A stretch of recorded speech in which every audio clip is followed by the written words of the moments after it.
Nobody can keep quiet. Nobody can do it. You can keep quiet for a while. You see? Because the I who is keeping quiet is itself not quiet. Please understand. The I who is keeping quiet is usually a blend of being and conditioning. First, the feeling I am, unassociated. This one itself is grace. The feeling I am, we call conscious presence. It's not a person. And then identification with the body come. And then the sense, I am this, I am me. Some context for I am arises. And the I am starts to feel, I am this. I'll take care of this. This is number one. Like this. Then the one I love most is number two. And then 3, 4, and then the rest. This is the perverted I. And as long as that is the ruling, the presiding force in this body, then there'll be trouble. It will try to do. But until it understands that it is consciousness itself and not the person, it will never succeed. Of course, the I that consciousness is also playing through the ego. And that's also the expression of consciousness. But it's a very slow evolution towards emptiness again. Because it will cling to the identity, I'm a person. It won't want to let go of it. So this is why I say nobody can keep quiet. All that can happen is you somehow recognize your true place, and there is effortless silence.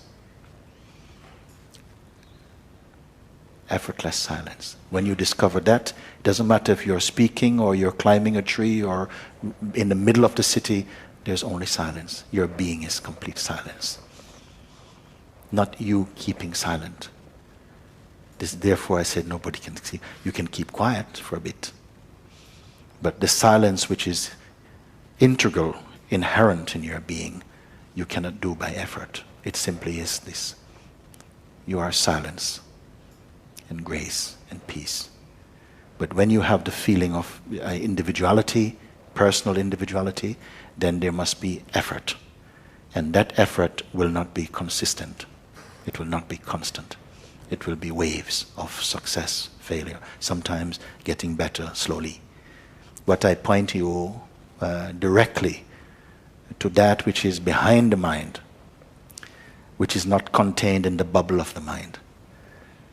You are already, and I will show you, this satsang is here to show you that you are already this, because it is you who are watching your mind. You're capable of observing your mind, tendencies, emotions, time, intellect, memory. All of this means nothing if you are not the one observing them. But you have to be conscious that you are the witness of them. When you are clear about this, then the second question can be asked, if you can locate the witness itself. And this must be direct experience. Once you know that, for sure inside, silence becomes effortless for you. As long as you feel that you are a doer, I'm the doer, I did this, I can meditate for 4 hours without getting up. No, you will not do it. For a while, because we are unable to embrace the higher meaning, to say keep quiet, it is helpful. Even for the ego, be quiet, it is helpful. It does something. But ultimately, you have to come completely out of that state into your natural state, where silence is natural and effortless. Then whether you're talking or singing, asleep or awake, that silence is. It is here now, but somehow it appears as though it is eclipsed by our fascination with our projection and our limited identity.